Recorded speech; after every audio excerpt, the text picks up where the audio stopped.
business as usual. Well, I just hope you enjoy it, because some people feel a bit uncomfortable when you start looking at like religious poetry. Because I'm always asking questions. Yeah. My question number 2 is, how I'm supposed to read it if you are religious, and if this text has both its own meaning and if you are, religious, as we say, religious. Yeah. Well, I mentioned the churches because they seem to have developed diverse approaches to using psalms, and very often in Russian churches the psalms are used, Psalm number 50 and number 9, for example. But again, some priests say each and every word so that it can be understood. Well, no, you're not supposed to say each every word. If you're religious, well, if you're not religious, well, we say religious. It's not a good word, but that's what we have. Anyway, if you're not religious, then you look at it as at a text. If you are, I'm not saying religious. If you want to connect with God, then it's not a text. It's a tool. Then you go into it. You use it to meditate in a broader sense of word. Meditate like middle connection. Yeah? You use it as a kind of a chant, if you like. Then you don't really care about the meanings, because first you read the text, so you know, your mind, your brain knows the words, knows the meanings. Then you pay less attention to the meaning, you pay attention to your attention. And then you have words like a name of God, which are like PowerPoints in a prayer. Yeah, and you let it guide you. And again, it's like a name of God here. You know what it looks like, but you can't say it, because if you say it, then you don't know it. Excuse me.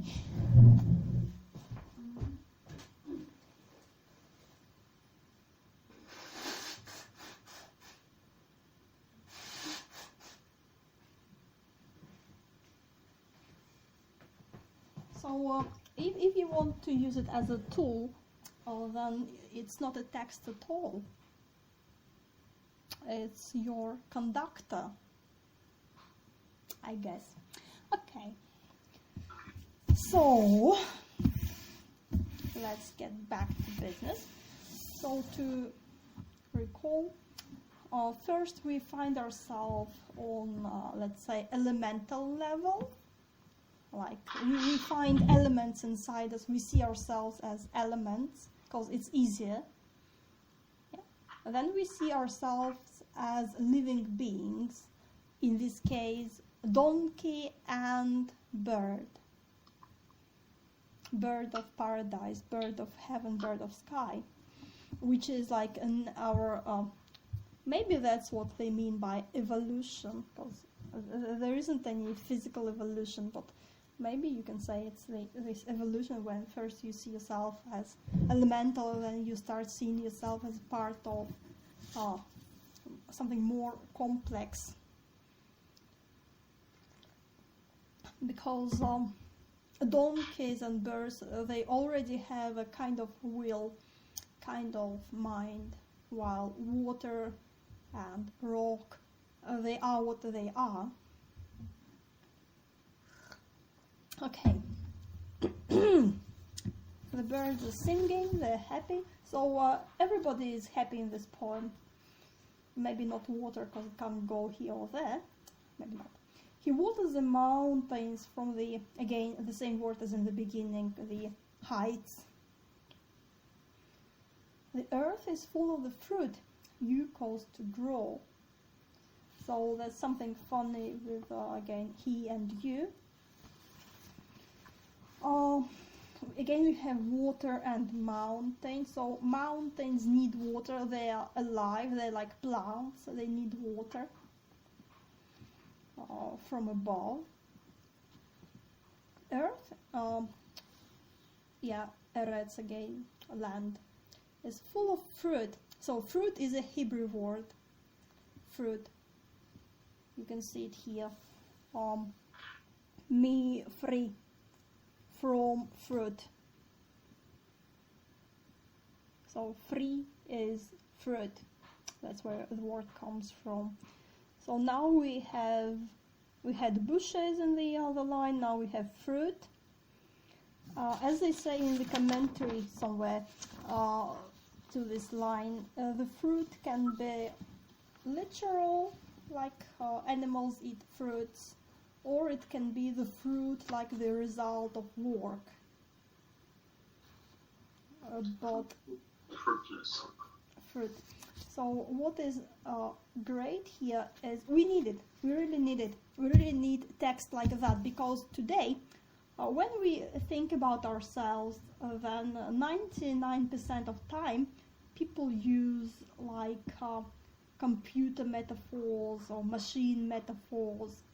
Yeah, you just if you pay attention to it, then you notice how each time somebody talks about themselves, their inner state, very often we use like computer words and technical words, which is normal. We always do it. But here we come back to more natural way of seeing ourselves, because it's one state of mind, one kind of reality. If you think of yourself as a computer, a reality is virtual reality, world like a screen, and you project your ideas on it, or you are a screen on which ideas are projected, or you're a computer, your mind is a computer which does operations, and you have programs and you can program people. Yeah, it's a very common way of thinking now. But it would be completely different if you came back to that kind of expressions. Then you have fruits of your work. You have roots, you have fruits. Yeah? So we need it. We need it. Again, we have earth, we have plants, we have water, we have mountain, have all in one line here. And it's like the summary of all we had before. Yeah?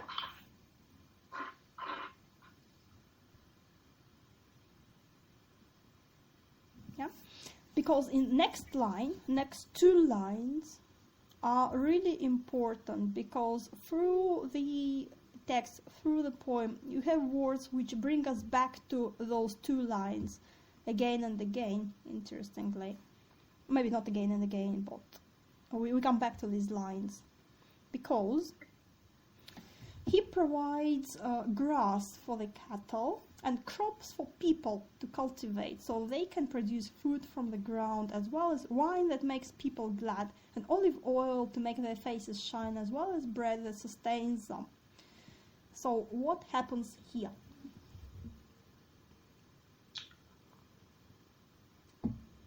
All our blessings are mentioned and counted.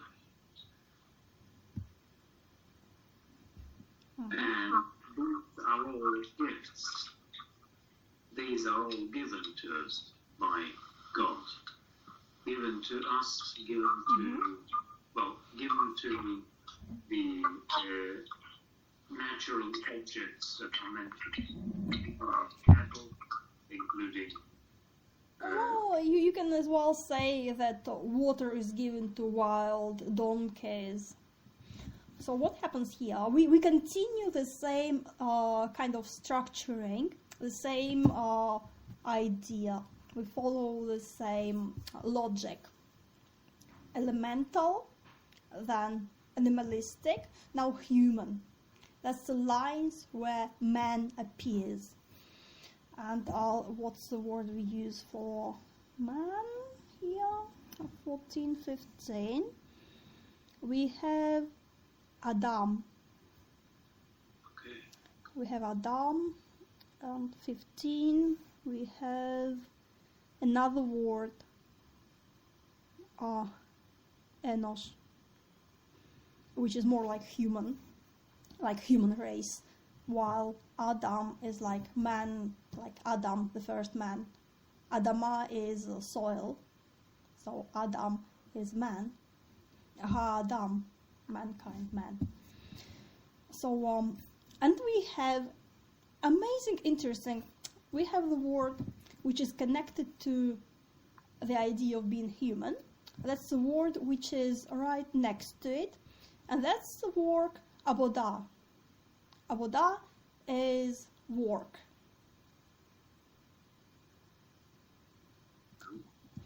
Work and man are connected, because we have it again later in the same text. So if you are elemental, you don't have a brain, you don't have mind, you don't have a will, you just do what you are told, because you're stupid, like water. Then you, next step, you're an animal, like a donkey and bird. You do have a kind of will, feeling, kind of freedom, but you don't really do anything. You quench your thirst, you chirp among the bushes. Yeah, you're just lay about. You just take, and then you express your joy like a bird singing. Yeah, the donkey takes, the bird gives. Yeah, the earthly side takes from God, takes water of life. Yeah, and the earthly, the heavenly side, like a bird, gives its song to express the joy. But now you become human. You again make another step in your evolution, and then you become a man. You must work, and working is the characteristic of being a man. Yeah. And the word we have here for, he says, crop for people to cultivate. It's not crop, it's lehem, means bread. Bread. Lehem, bread. Mihaeretz, from the land. Bread from the land. You work to get your bread. And again, bread it doesn't grow. Bread is what you make, and bread is something specifically human. Yeah. Again, the same as we have sad, field, connected with living beings. Now we have the fruit of the field. We work, and then we get bread.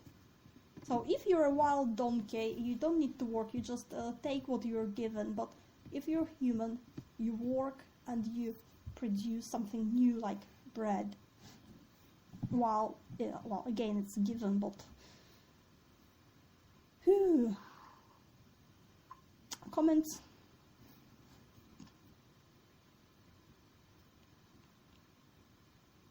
Comment?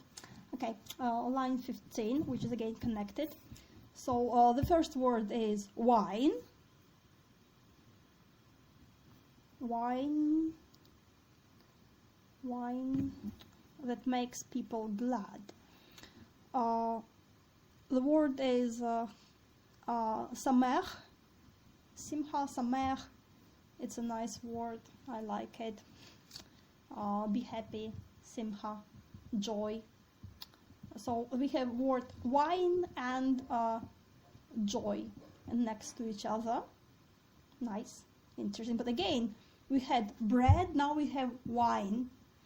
Again, it's not water, it's wine. And why do we talk about wine and put it in the beginning of the line?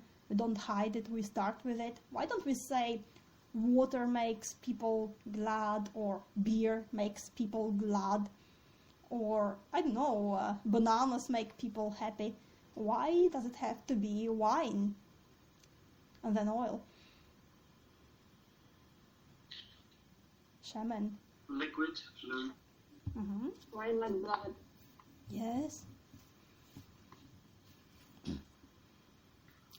Well, it can't be because beer is noble than wine. It can't be water because it seems that wine is as essential as water is.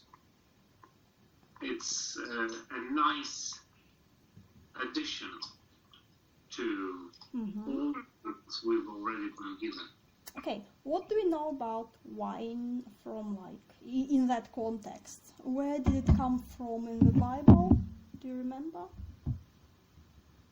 Water. Where in the Old Testament originally the first time people had wine? What was it? Where was it? Do you remember? Okay, it was Noah. After the flood, he just happened to discover grapes, and he just happened to discover wine. And he didn't know what it was, because he was experimenting, and he got drunk, and he fell asleep naked, and some of his sons came laughing at him, saying, our stupid, silly daddy, and one son came to cover him. So originally, the first time we meet wine, it's a bit weird, because it makes you shameful. Mm-hmm. And then I think Alexandra is referring to wine in the New Testament. Mm-hmm. Yes. Oh yes. Then in the New Testament, wine becomes very central. We have wine from water.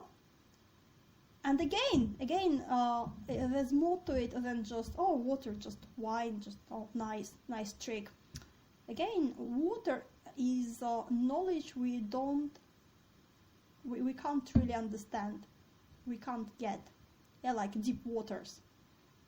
Wine, on the other hand, again, it's all through all Eastern culture, in many, in Persian, in Asian, everywhere you find the reference. When they talk about wine, they mean the divine wisdom. Yeah. So when they say I'm drunk with the wine, they really mean with the divine wisdom. Obviously, wine is like blood, like knowledge, and that's kind of knowledge which you can assimilate, because you're not going to drink an ocean of water. You're going to drink a cup of wine, or 2 cups, or 3 cups. And again, same as wine, that knowledge can make you drunk. If you have too much, it makes you dizzy, it makes you sick. Too much of it. Yeah, you just need to know your measure, again, in wisdom, same as in wine. So we have wine here, which makes people happy. So it's really divine wisdom which makes people happy. The feeling, the knowing of that connection, let's say. Or you can say again, in Christian tradition, those 3 are important. We have lechem, bread. We have, how do you pronounce it? It's something horrible. That's the first word, which consists just line, little line, line. Yeah. Yem, something. Yeah. Well, wine and then shaman oil. So bread, wine, and oil. So we still use it in Christian tradition, right? So it's 3 important parts, and we can collect them here in those 2 those 2 lines, which are really important in this whole poem. So the beginning is important because we repeat God's name, we enter the space. Then the middle, these 2 lines are really important because they tell you all you need to know about being human. Yeah. And then the end is important because you get to God's space again. So these two lines, we have words. First word is wine, then be happy, then heart, then human, then shine, then pneum looks or faces,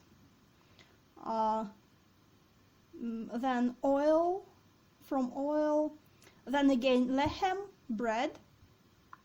They can produce food from the ground, it says in the translation, but it's the same word. Line 14, line 15, it's lechem and lechem. It's not crop and food, it's bread and bread. The same word. Again, heart, people's heart. So it's the same word as in the beginning. People's human heart.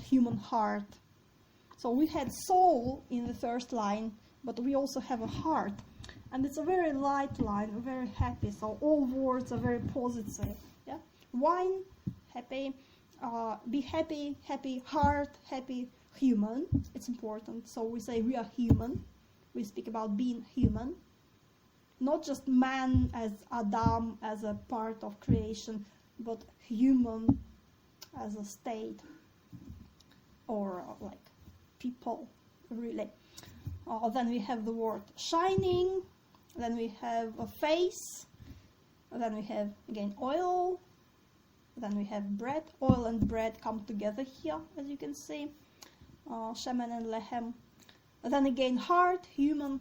So it's a very bright line, very happy line. As we read it, we feel the message, the energy of happiness. So your work, laboda, but you're happy.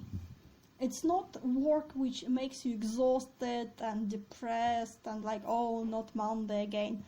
It's a work which makes you happy. That's how it's supposed to be. Yeah?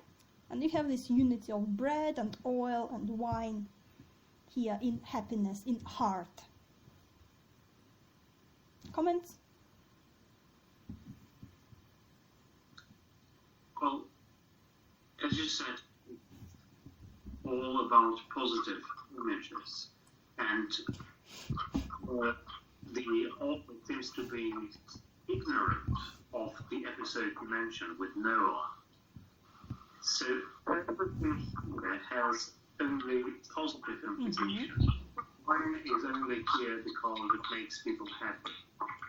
And bread, as my Russian translation says, strengthens the heart of a man.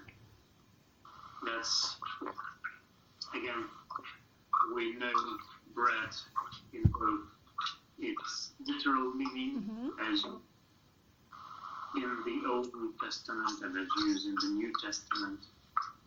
And again, in the New Testament, there's bread in the Lord's Prayer.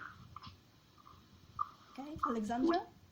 So which probably means something not limited to food. Okay, Alexandra? I still with the idea, apart from everything you said, that wine also has a connection with blood, because I think it's a very strong sensational metaphor. Yeah. The first thing, also, like.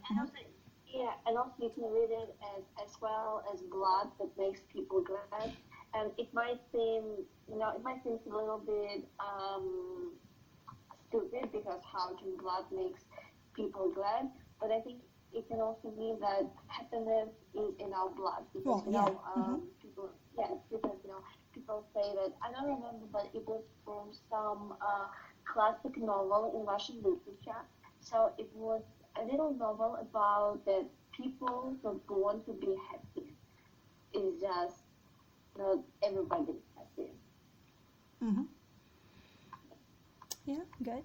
Well, if we speak about Noah again, then it doesn't have to be negative, because obviously Noah is connected with the idea of God's mercy and promises not to kill people anymore.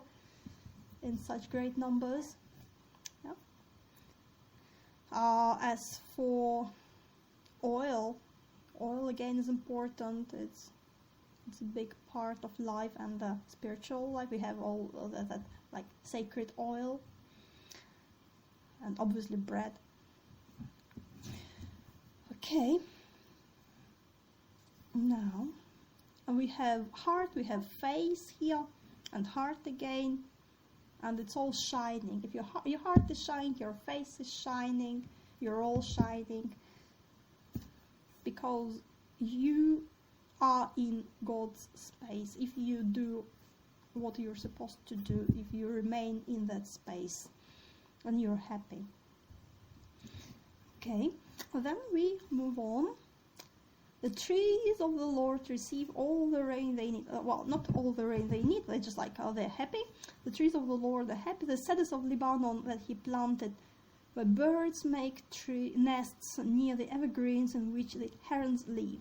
Okay, so again, it's a bit strange and funny, because now you had that progression, and after being human, you turn to being a tree. Well, why not? So trees of our Lord are happy. Again, line 16. So we have name of God again here, right after we were talking about being human. So after you established your humanness, you can see God again briefly here, but you do. You can't really speak God's name while you're being in the elements or animals, but once you reach your potential, your humanness, then you can know the name of God again. So we have it here. We have, what is it? Trees. Let's say we have Lebanon. So what's so special about Lebanon? I don't know. Maybe because it's like connected with heart, or isn't the sort of tree with its typical levels? Mm-hmm. I don't know why Lebanon is important, really. But we just had heart and heart, which is like levav, and now we have Lebanon. Maybe that's why. But these trees appear also in some other songs, and they are symbols of strong and powerful rhythmic. Mm-hmm.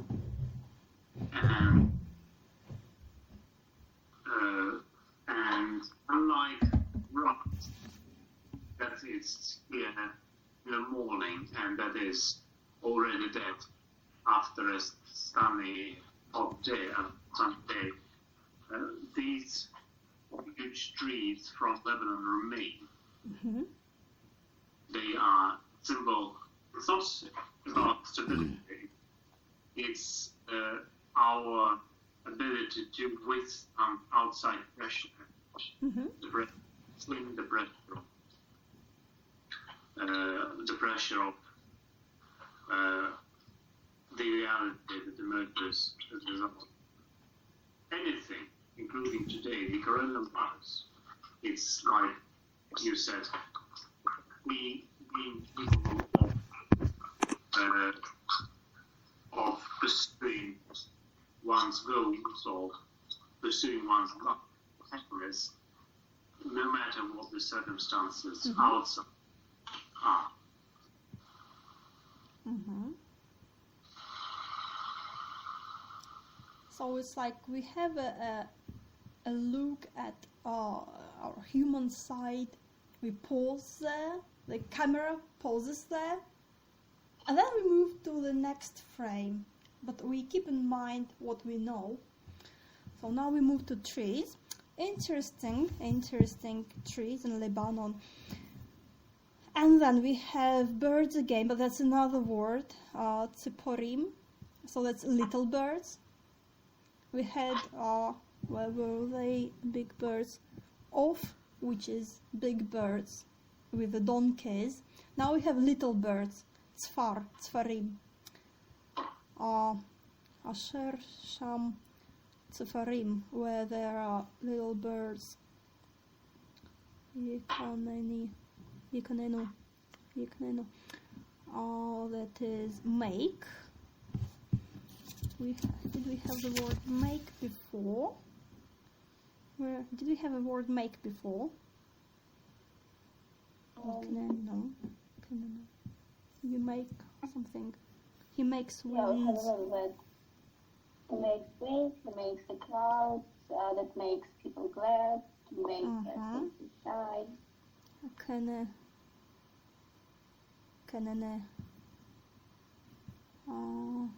So that's probably a different word. So the way birds make nests is not the same as God makes what he does.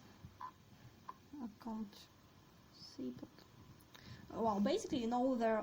I think I mentioned it before. Like, you have a special word for create, and it's only used 3 times in the Bible, and the rest is not create, is make.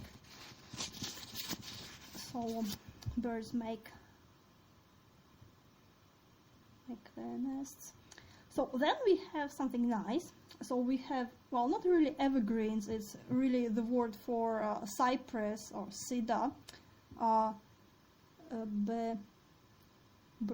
broshim, and it's Old Hebrew, because now in Hebrew we have 2 words for like cypress, and one of them is Aramaic, which is like more modern, slightly different, like berot, but here it's broshim, so it's like old and nice.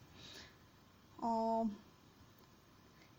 the bird, which they say is heron, it's not a heron, it's a stork, which is a bit different. And I'm really amazed at the word they use, which is hasidah, which means a stork. But then we have the Hasidic movement. It's really amazing because the text is obviously really old. That list we are using here, I think it's the 1st century. That was when it was written, which means it's much, much older, because that Westminster Leningrad Codex is just a more complete version of the text, which is why people use it, because we have earlier texts, but they're not complete, so it's easier to refer to a complete collection.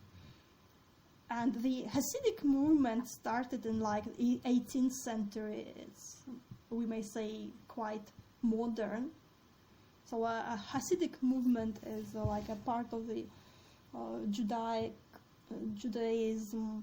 Some people say they're just not really orthodox, but they're very interesting, because they say it's more important to feel the connection with God than to follow the rituals. Sounds familiar? So they say it's important to be happy. Yeah, it's one of the commandments, and they believe it's the most important commandment, like to be happy, and love all Jewish people, even if they are stupid. Well, for them, Jewish like everybody. So love, if we kind of extrapolate it in the sense how it means to them, it's like love all people, even if they're stupid sinners. And inner work is very important. And they have a lovely tradition. Again, I really like it, which is nigun, that is wordless songs, where you have maybe one phrase, maybe you have no words at all, and they just sing it like a mantra, you can say. They're really amazing. If you just hear it, really enjoyable. So, and you have the word Hasidah, which is written literally the same, Hasid, Hasidah, a stork, the bird. We have them here, and we have this idea of being happy. and having this connection with God. Amazing, amazing. How could it be? Well, because it's magic. Because when it was written, it already had all future, because it's not really future from the like God's point of view, Spirit's point of view. It's only future from our point of view. It's the same as when Jesus looks at the tree and says, "Oh no, you're a nasty tree, where's your fruit?" And the tree is like, "Oh, sorry." And that's even though it wasn't time of the year when you would expect fruits, but that's because if you're Jesus, if you're in that space, in that state, then you can see the tree in all its states at the same time. And if you invite the tree into that space, the tree can be any of that. It can be fruitful, it can be old and fruitless, it can be young, it can be big, anything. But if it can't follow, it just dies, which is what happened. So it's the same here in that text. They have the Hasidic movement in that very ancient text. Wow, amazing. Ooh, okay. Then we have wild goats live in the high mountains. The rock badgers find safety in the cliffs. So it's like we go back. We have birds, we have animals again, but now instead of donkeys we have goats, wild goats again, and badgers. So why do we have goats and badgers?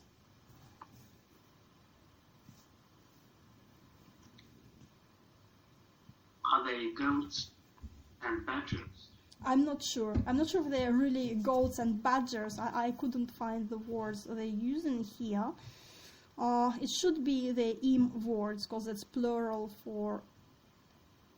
So harim is mountains, the first word. Then gbohim, and probably slaim. Well, that should be the animals. I'm not sure what kind of animals, so let's go with the translation. But we have mountains, harim. So why do we have wild goats in high mountains and badgers in the cliffs? Oh, no. That second word is like high mountains, should be. Well, anyway. Why do we have goats in mountains and badgers in the cliffs?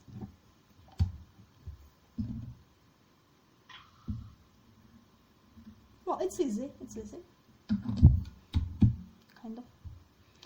So again, goats in the mountains up there, badgers, they live down there underground. So again, we are given a trip. We're taken high up and then underground. Yeah, it's constantly moving. As we move through this poem, we are constantly moving. There's no fixed point. Yeah. One moment we are above the mountains. Next moment we are underground. One moment we are with wild goats who are really agile, moving all the time. Next moment we are with a badger, who is again a very, very down-to-earth animal. We keep changing, we keep moving. High, low, we are everywhere and life is everywhere. Okay?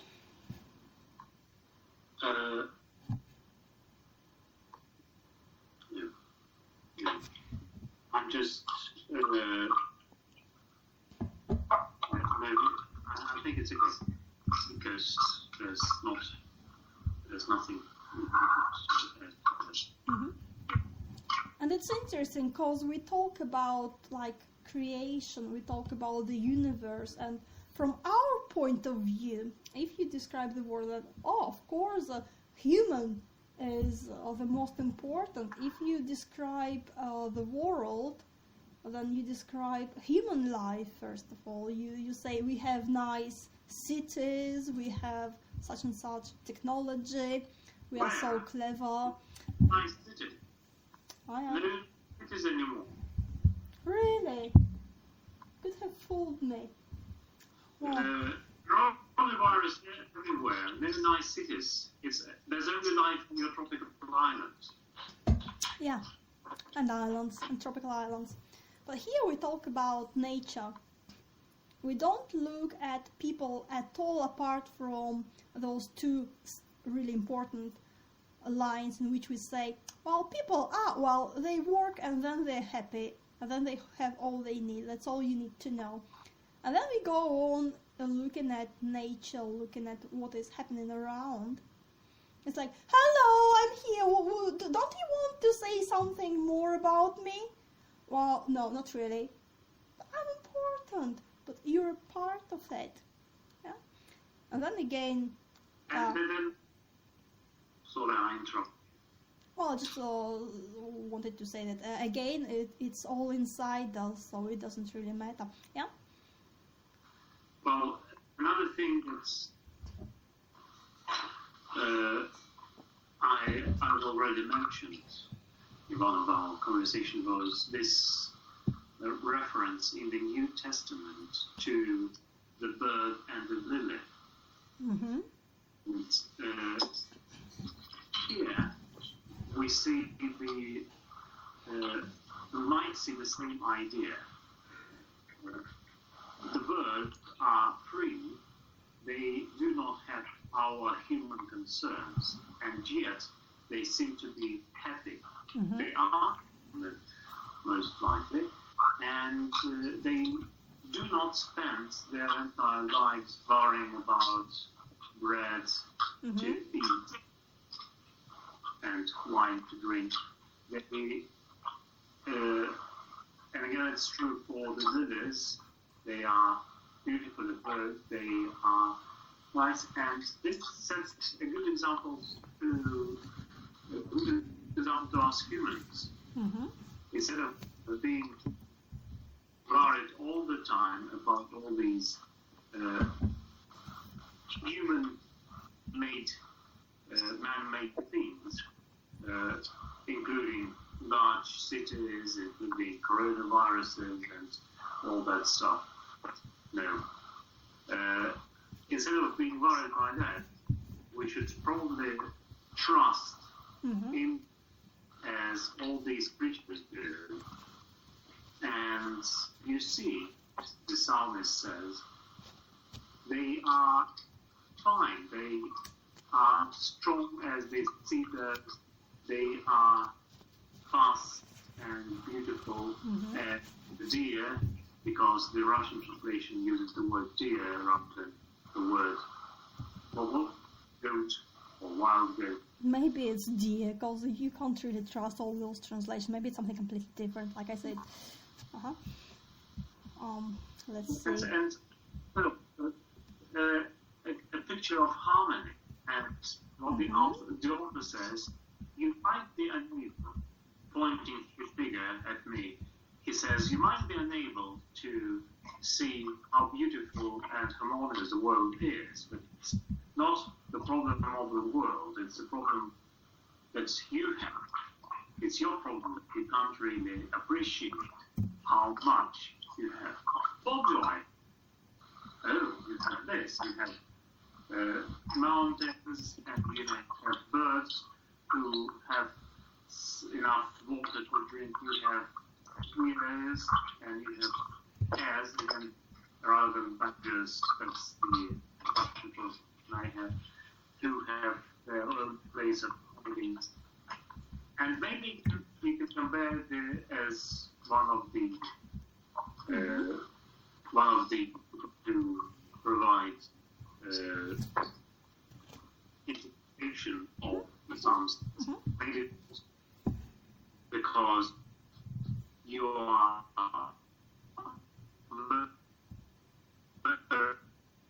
the snake, and if you're a good Christian, you get rid of the snake, the serpent that might be willing to. Well, you don't get rid of the serpent, but you don't listen to the serpent. Well, yeah. At the same time, we need to remember that this is all inside us. So if we look inside us, we see this big universe, which is harmonious, which has all these happy, let's say, animalistic side, which says like, well, I'm just happy as I am. But to make the difference and to be human, we need to have the human element in it, which is, I say, discipline, or they say work. Yeah, work or discipline. If you don't have work or discipline, then you only have those happy animals, but then you are like an animal. Yeah? It's the discipline which makes a difference. Alexandra?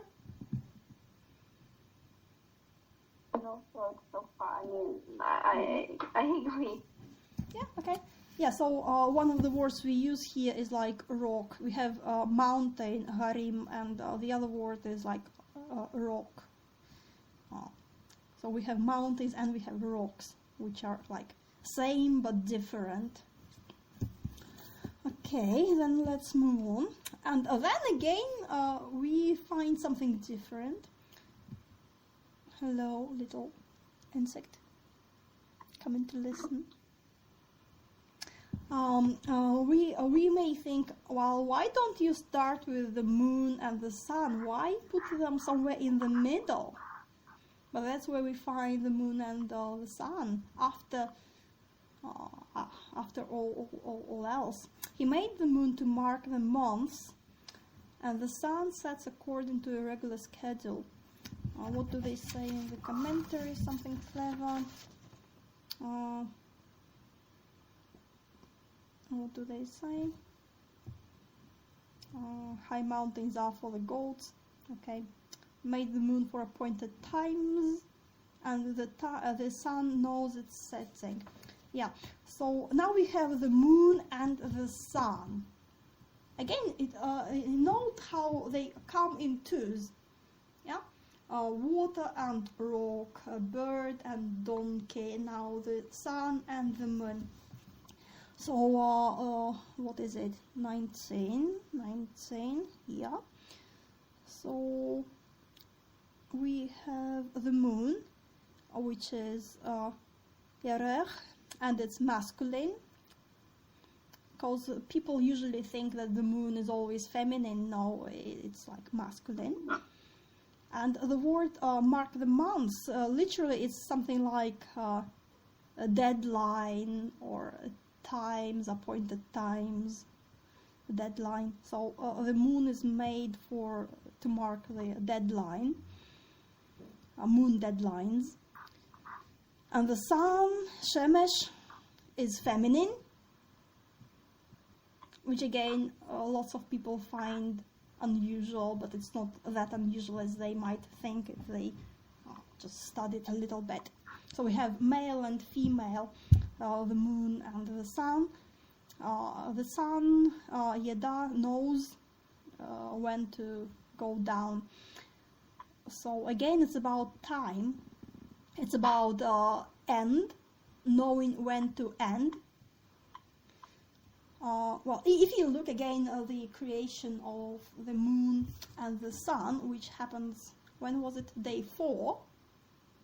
All out of order in this psalm, but who cares? Then it's very funny how he describes it, how they describe it, like God created 2 great celestial bodies. One was great and another was not. 2 great bodies, one is great and another isn't. How? What? Gadol, big. One is big, 2 big bodies, one is big and another isn't. It's a bit funny, but still, we have the sun and the moon, and we have idea of time here. So we introduce time into what is supposed to be a timeless landscape. Yeah, because if you go to paradise, let's say, then you don't have time as such in there. But now, as we are looking at Eretz, at the land, we have time here because we have human life here.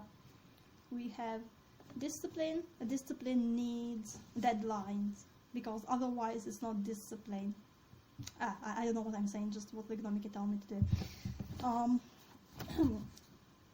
And obviously the lunar calendar is always the first calendar to use. And there was a very nice lecture on a Jewish calendar, and it's really a bit crazy and complicated, and you never know what your calendar is going to be until the last second. It's pretty amazing. They kind of make it on the spot half the time. But still, we have the idea of ending time, and immediately time is connected to ending. Yeah, that's important. We have time, and time is immediately connected to ending. That's another boundary Mm-hmm. that is being set.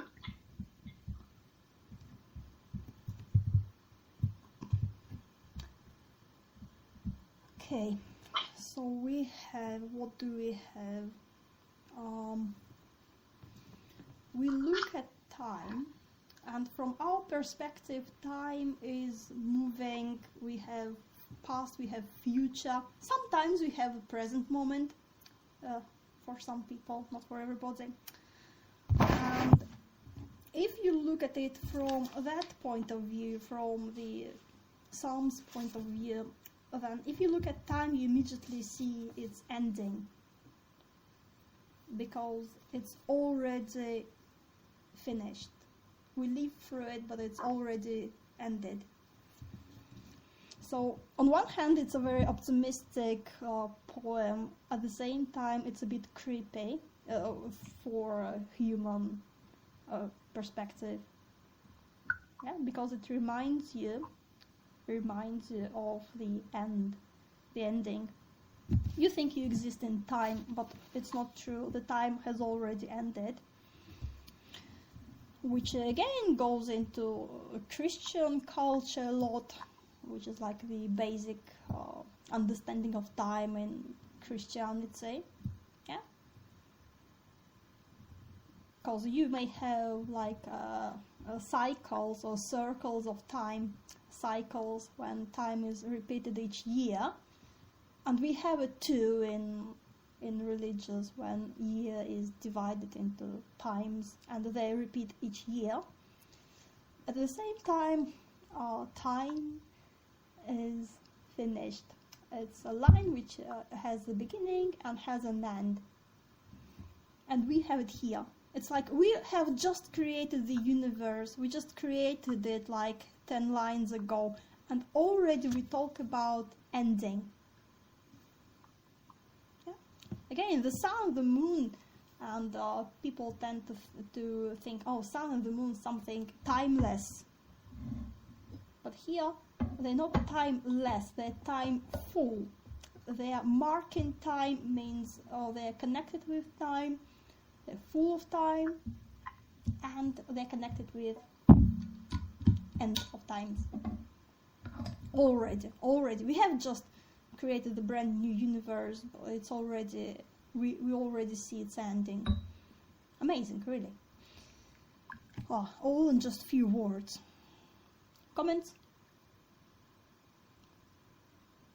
Well, it's interesting. I think it's worth a separate look at the concept of time and the way our understanding of time impacts our lives. But as I said, it's a separate. Oh yeah, it's a big subject. If you're interested, I can send you a link to that lecture about Jewish calendar, because it's like a bit amazing. Because we used to like linear calendar, which is very predictable, and you look at how at the alternative version, you understand that it can be quite different. Or maybe you can say they're just a bit stupid, being too clever. Okay. You make it dark and night comes, during which all the beasts of the forest prowl around. Amazing. We talk about times at the end of times. At the same time, it's literal. a night comes. At the same time, it's not literal, because night, as we know, has many meanings. A night of soul. And as we describe the day, we start with night. Again, interesting, start with darkness. And we let all the beasts of the forest out. Again, as in the beginning, we have something chaotic, like water, which covers everything. Now we have wild beasts in the forest, in darkness. So from our point of view, it's dangerous, it's chaotic. We need to structure it, organize it somehow. It's dangerous times. Or maybe, again, when it's dark inside and you feel inner beasts in your inner forests. When it's the end of times and you think, oh no, that's the end, that's the end. So line 20, what do we have here? Well, in here it's not that bad. Well, we have the word dark in the beginning, like Hoshech, darkness, dark, the second word here. But then we have word night, Layla. Then we have call. Yeah, all, again the same word, living beings in the forest, in the woods. Yar. Is it yar?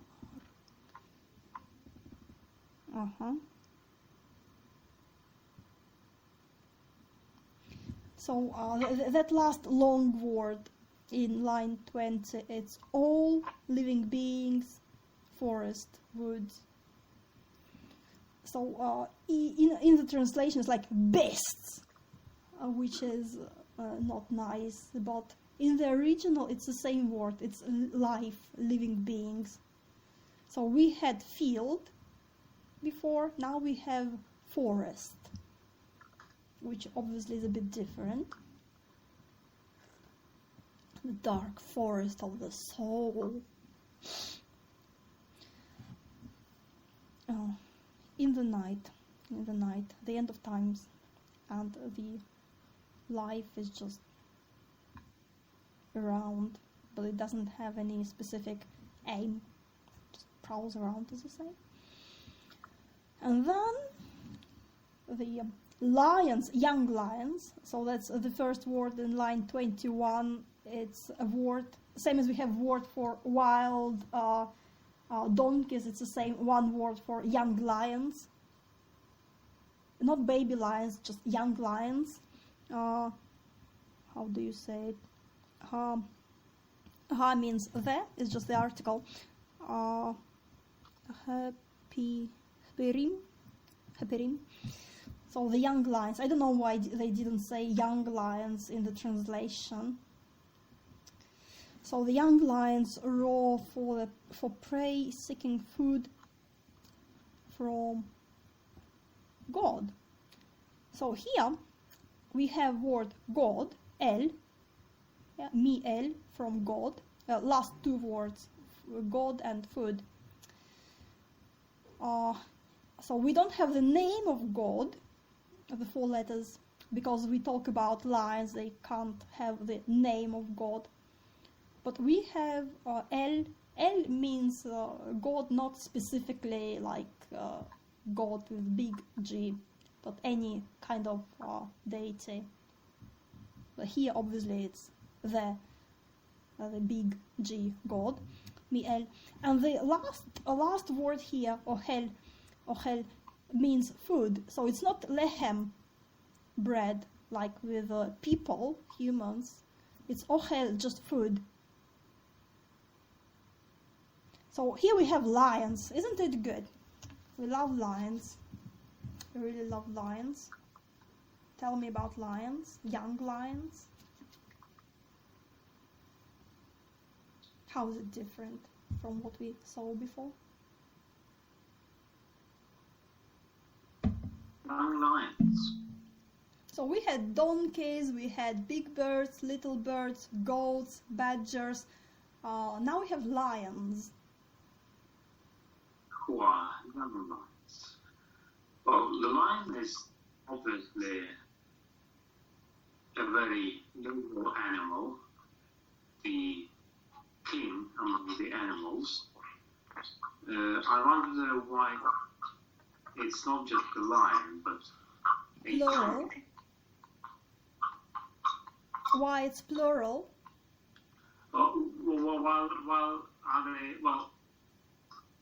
Plural, yes, maybe why it's plural, and also why the plural is also young. So why plural? I guess we have all animals in plural because there are many. It's on one hand, this land is abundant, so all is plural.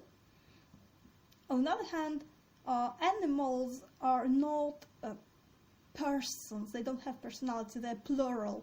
They're not singular. When we have people, where was it?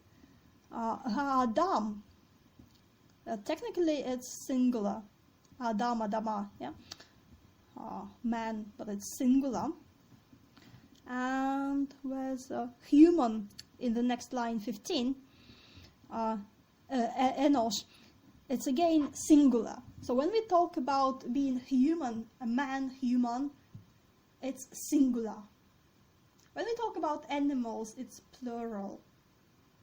Because man stands out. You can't, well, you can, obviously you can, but let's say you can't tell one line from another. Well, of course you can, but not here. So they come in numbers, while man is always just like singular. Why young lions? Why young lions? Alexandra, help. Why young lions? Well, young lions, they're not kings of animals. Mm-hmm. Yeah, so Yeah, they're just... because they only get, that's what. They're not big enough. Well, they're young, they have a lot of force, energy, but they're just stupid, apparently.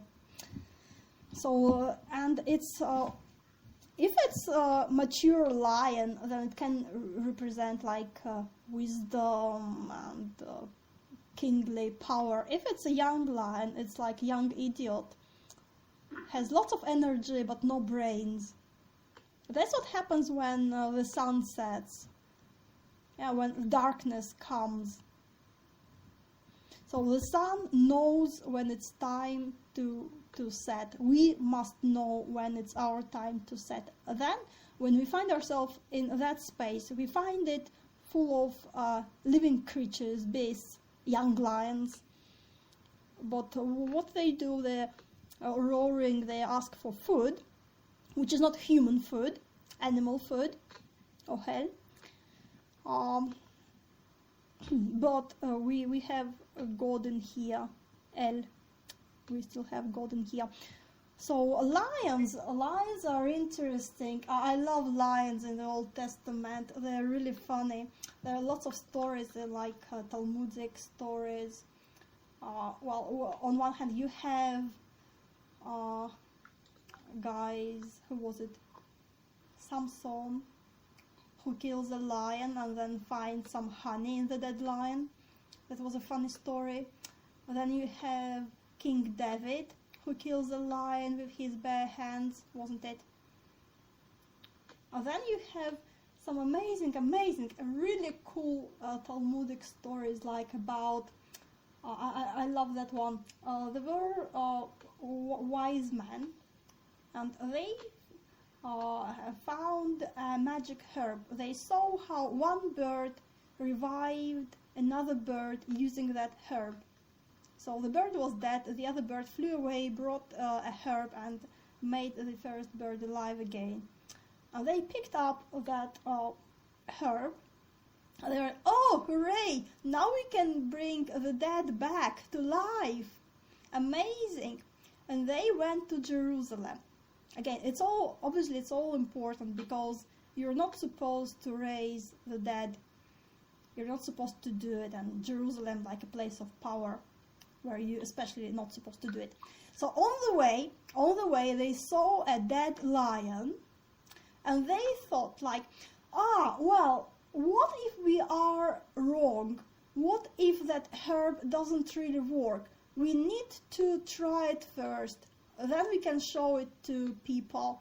Let's try to revive the lion.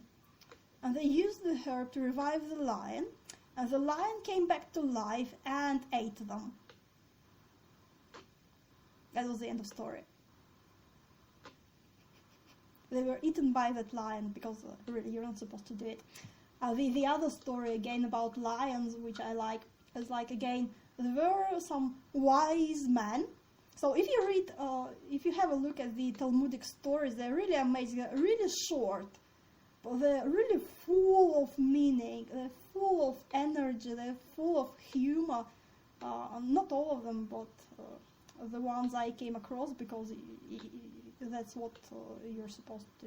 Well, anyway, and they had an enemy in like another city, and they were like, well, we need something big and strong to defeat the enemy. How about a lion?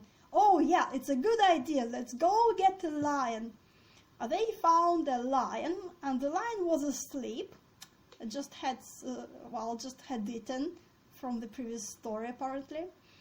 So they took the lion, put it on a rope, and the lion was like curious, like, okay, what are they doing? Let's see. And the lion followed them for a while, and then it got hungry. You know what happened next. So we have some really funny lions in that tradition. So what is the lion? It's something that is strong but wild and maybe a little bit stupid in us, maybe.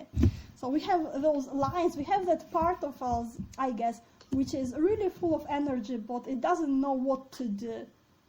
It can call for God, can call for food, but it's like wrong kind of food, not the spiritual food like lechem, like bread, but just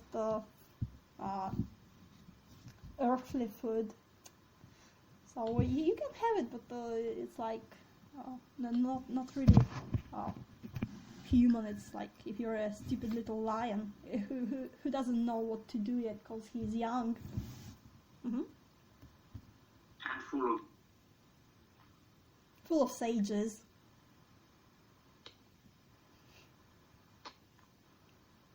Mm-hmm.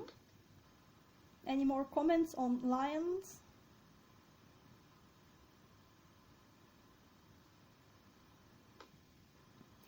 So lions are big, strong, majestic, obviously a big symbol. Lions are always a big symbol of power in all cultures. But here they're a little bit stupid. Kfir. Young lions. Kfir. Kfirim. Okay. Then what happens? When the sun rises, they withdraw and sleep in their dens and lie down. So what just happened in that text? What have we just experienced? We died. The sun goes down means we die. The night comes means we die. We have a look at what's inside. Oh, living creatures walking around in the forest, some stupid lions roaring for food. We have a look at it and we're like, okay. And then the sun rises. We are back to life. Yeah. And all this animalistic side withdraws. But when I say die, it doesn't necessarily mean like all this initiation, as they say. Dying is, well, like Einstein again says, it's relative. When it gets dark, it may be because you go into darkness, or it may be because light goes away from you. Yeah? In which case we may say it's God's light. If God's light disappears, all that is left is just wild animals, stupid, and just asking for food. When the sun is back, God's light is back, then the animalistic side retreats somewhat. and those stupid lions lie down. Yeah? Phew. And then, when the animalistic side lies down, rises the human part. You see? The sun, like light, like God's presence. There's a special word for God's light, Shekhinah, like a female presence, and she is light, and she is creative light of God, Shekhinah. So God's voice has its name. It's like, again, a separate being. God's light has its name, and she's a separate being. It's all really amazing. So it's like in the Bible, they heard the voice of God.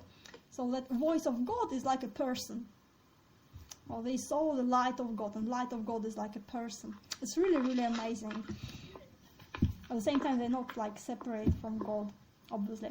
Well, anyway, when the God's presence light is back, then this wild animalistic side is kind of subdued, goes down, lies down, falls asleep, and the human side arises, wakes up to that light. Yeah, people then go out to do their work.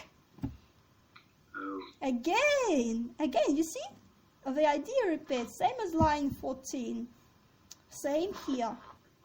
Idea of being human is connected to working, and what we have here, Adam, again, Adam, man, Adam, made of Adama, earth.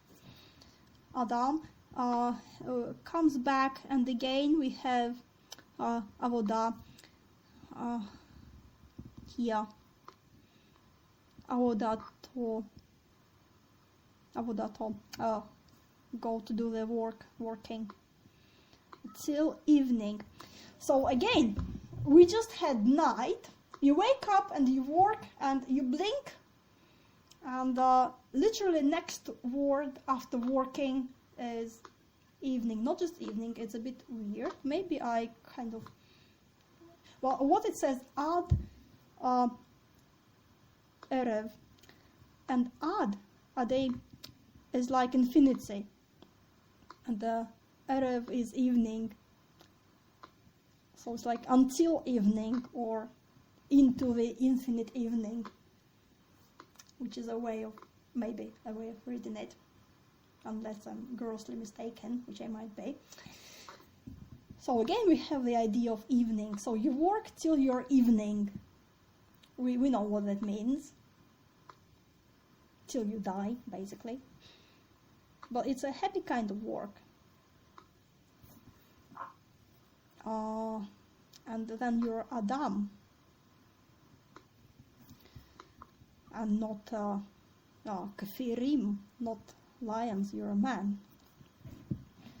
So people go out to do their work. They labor until evening.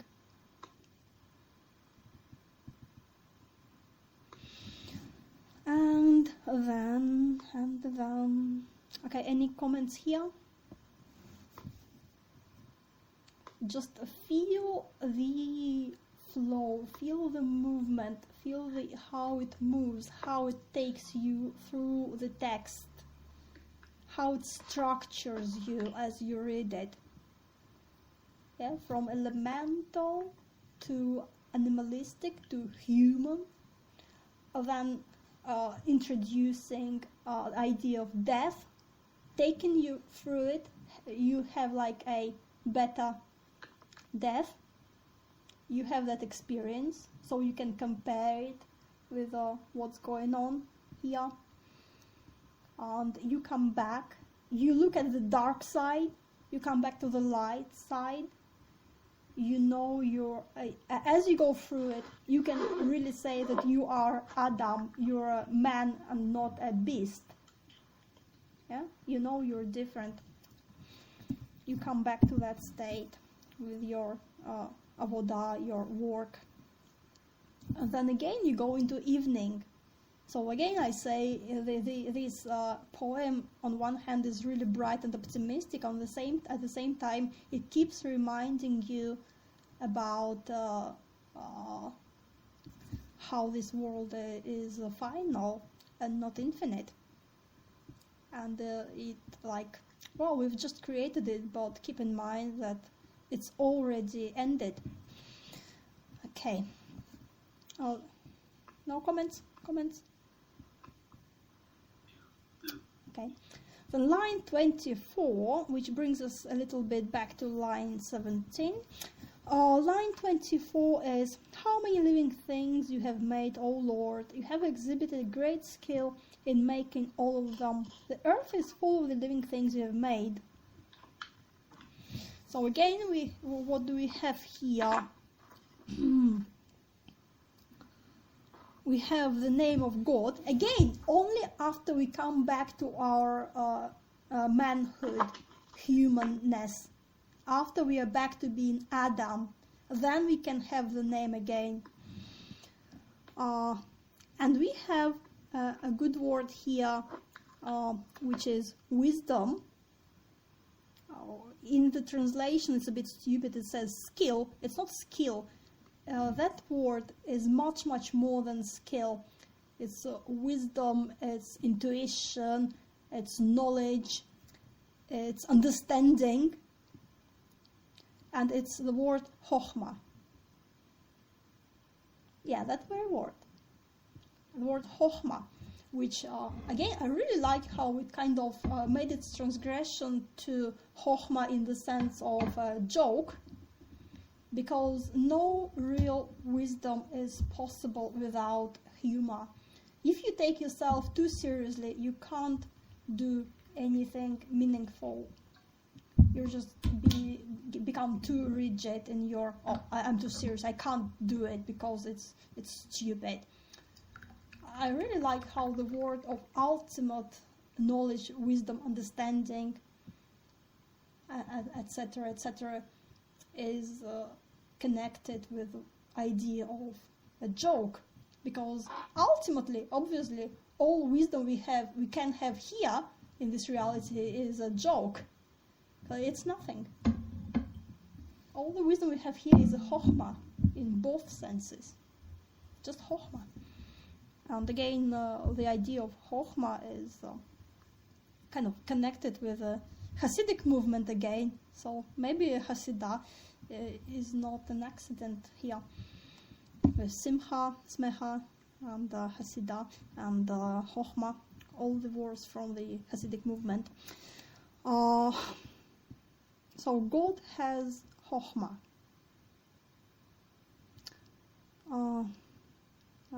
Asit, what's Asit?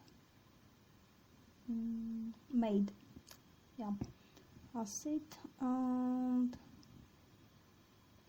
then again we have the word for living beings, the same word as in line 20, as in line 11, the same word for living beings, line 25. No, that's before it. Okay, line 24. I'm looking somewhere else. Okay, line 24. So we have the name of God. We have Chokhmah. We have word make. We have another good word here. You have made living things. It says, well, the word here, asa, is like be busy with something. So you entertain yourself by making living beings, or something like that. You busy yourself with that. Then we have Haaretz again, the land. The land is full of the living things you have made. In the original, it's much shorter. But we have the same word to make as with birds who make their nests. That's where it is.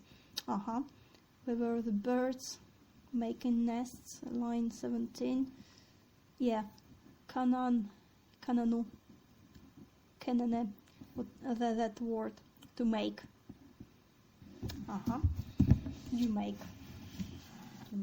You made. So God here is like a bird making a nest, or a bird making a nest is a little bit like God, because it's all about being, well, maybe not creative, but about creating, making, producing, making a difference. Phew. Okay, line 25. Unless you have comments. Yeah, not yet. Not yet. He says not yet. Well, if not yet, then let's have another little break of 5 minutes.